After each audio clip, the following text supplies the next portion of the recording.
नमस्कार, आप देख रहे हैं टाइम्स न्यूज और मैं हूं आपके साथ छवि। आइए नजर डालते हैं कुछ खास खबरों पर। उज्जैन रोड स्थित अरविंदो अस्पताल के पीछे एक जमीन के मामले को लेकर गत दिनों जिला प्रशासन की टीम जमीन का मौका मुआयना करने कब्जा लेने के लिए गई थी। बताया गया कि जमीन के मालिक सुरेश पटेल के द्वारा फायरिंग की गई, लेकिन इस मामले को लेकर आज सुरेश पटेल की तरफ से एक प्रेस वार्ता रखी गई, जिसमें यह बताया गया कि जिस दिन फायरिंग हुई उस समय जिला प्रशासन का कोई भी व्यक्ति नहीं था। तकरीबन 3 घंटे के बाद जिला प्रशासन के अधिकारी आए। जो जानकारी दी गई वह गलत जानकारी दी गई। जिला प्रशासन के लोगों पर फायरिंग की गई, जबकि मामला इसके उलट है।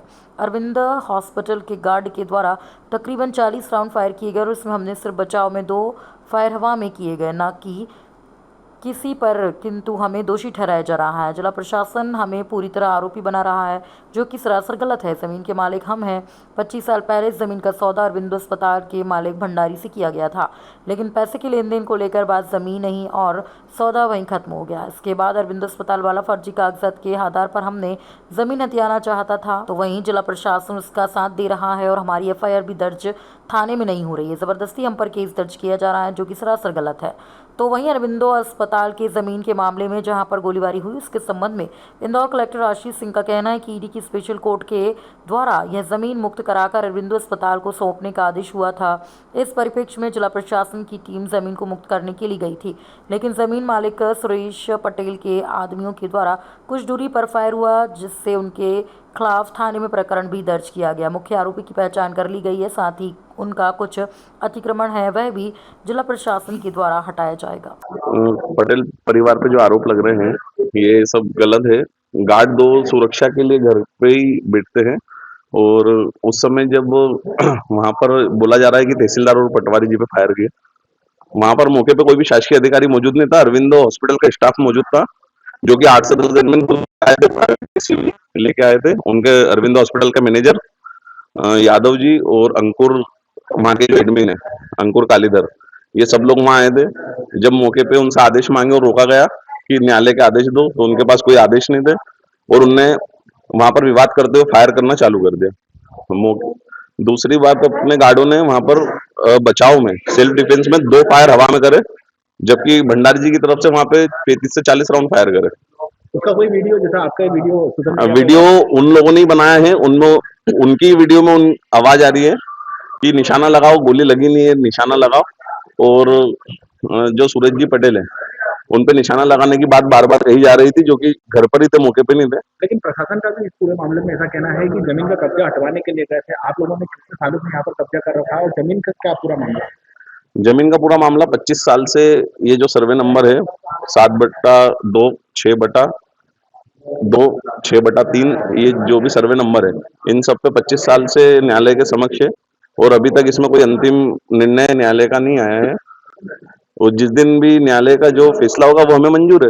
लेकिन ये प्रशासन जो बोल रहा है, प्रशासन और भंडारी जी का जो भी है आपसी, पर अब उसमें यही लोग, हमारी भी FIR नहीं लिखी गई, क्योंकि इनने सबसे पहले फायर इनने सामने करी, हमने हवा में करी, इनने सामने करी, हमने सेल्फ डिफेंस में हवा में फायर करी। तो प्रशासन मिल गया है अरविंदो हॉस्पिटल के संचालक और इनके खिलाफ की दवा हो या इस तरह से कुछ? जी, पूरा ही सब है, सब उनके हिसाब से ही हो रहा है। हमारी कोई सुनवाई नहीं हुई है। आज माननीय कलेक्टर महोदय के समक्ष हम वो रखेंगे, हमारी सारी जो परेशानियां हैं, जो हुआ है पूरा घटना स्थल का, और जो अवैध बताया जा रहा है कि सुरेश पटेल जी का घर अवैध है, तो उसके भी पूरे कागजात आज हम कलेक्टर साहब के सामने पेश करेंगे, नगर निगम कमिश्नर साहब के सामने पेश करेंगे। कितने जगह जमीन को लेकर ये पूरा विवाद चल रहा है? 7 एकड़ जमीन को लेकर। ऐसा क्या था बीच में जो कि फायर करना पड़ेगा आपको? नौबत क्यों आ गई है? उन लोगों ने ही फायर चालू करा था। पहला फायर भंडारी जी के गार्ड, जो पर्सनल गार्ड है, उन्होंने करा था। शेखावत शायद उनका नाम है, जो उनके गनमैन बहुत सालों से हैं। उनके 2 जो पर्सनल गार्ड, उन्होंने पहले फायर चालू करा था। प्रशासन के द्वारा राष्ट्रपति जी, की वे आदेश दिए गए थे और कलेक्टर के द्वारा आदेश की कार्रवाई की गई है। हाँ, आदेश की कार्रवाई बोली जा रही है, क्योंकि वो भी एक तरफा पक्ष है। अभी तक हमने हमारा पक्ष रखा नहीं है। आज मीडिया के माध्यम से और आप सभी के माध्यम से आज कलेक्टर साहब के सामने भी हम हमारा पक्ष रखेंगे कि ये जो भी ये सब पुश्तैनी है, उनकी माताजी के नाम पे, उनके खुद के नाम पे भी नहीं है, और ये 7 एकड़ जमीन भी हमने किसी से खरीदी नहीं है, मतलब पुश्तैनी। किसी बड़े नेता का नाम बताया जा रहा है कि उनके नाम पर आपने सालों से कब्जा कर रखा है? नहीं, ऐसा कोई नेता नहीं है। जो भी नेता, जो भी प्रशासन सपोर्टेड है, वो भंडारी जी के ही है। हम तो किसान लोग हैं, हमको भूमाफिया बनाया जा रहा है। भंडारी जी का कौन नेता जो सपोर्ट कर रहा है, जो ये नौबत आ गई कि खुलेआम गोली बंदूक चलाई जा रही है? एक्चुअली में ऐसे सबका नाम नहीं मालूम है, बाकी फिर भी सब सपोर्टेड है। आप जानते हो डॉक्टर भंडारी आज क्या है और क्या नहीं है, पर उनके पद और पैसों का गलत उपयोग कर रहे हैं कुल मिला के। कौन सहयोग कर रहा है? राजनीतिक नाम क्या लगता है आपको, कौन है? नाम ठीक है, वो नाम मुझे नहीं पता है, बाकी पूरा सपोर्ट है उनको शासन प्रशासन का। और उस मौके पे भी 3:30 बजे मतलब 3:30 घंटे बाद वहां पर तहसीलदार और पटवारी आए पुलिस बल के साथ।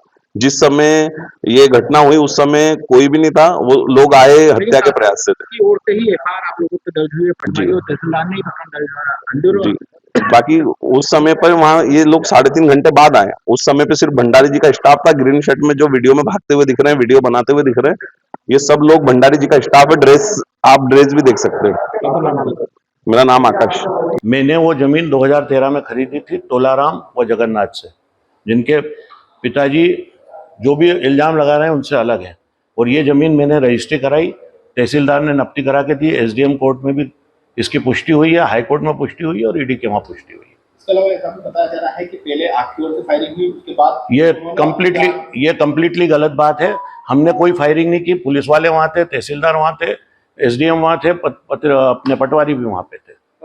जो फायरिंग हुई है वो फायरिंग होने के 3.5 घंटे के बाद अधिकारी पहुंचे। उस वीडियो ये सब गलत है, ये संपूर्ण गलत बात है। वहीं पे है, तहसीलदार भी वहीं है और वो पुलिस से जाके आप वीडियो ले सकते हैं। सुरेश पटेल के लोगों का आरोप है कि आप पे व्यापम घोटाले का भी आरोप लगा है और अब आप भूमाफिया भी अब मैं तो ऑलरेडी व्यापम घोटाले से मुझे एफआईआर पेश हो चुकी है, मेरे पे कोई भी आरोप नहीं है सर। अभी आपको वो भूमाफिया बता रहे हैं कि आप जो है वो कोई भी कुछ भी बता सकता है मेरे बारे में। मैं डॉक्टर हूँ, आज भी डॉक्टर रहूंगा, हमेशा डॉक्टर हूँ। देखिए, जो ईडी की अटैच्ड प्रॉपर्टी है, जिसपे कोर्ट का जो आदेश था, ईडी का जो लेटर था, उसके आधार पर कब्जा हटाने के लिए जो हमारी टीम गई थी और तहसीलदार आदि मौके पे मौजूद थे और उनको वहाँ पर कुछ दूर से गोली चलने की आवाज़ आई थी, जैसा कि उनके द्वारा बयानों में भी कहा गया। और उसके बाद फिर थाने में जाके एफआईआर भी दर्ज कराई गई।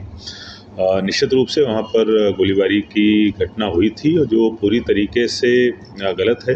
पूर्व में भी मैं स्पष्ट कर चुका हूँ, किस तरीके की चीज़ें जो है किसी भी कीमत पे बर्दाश्त नहीं करी जाएंगी।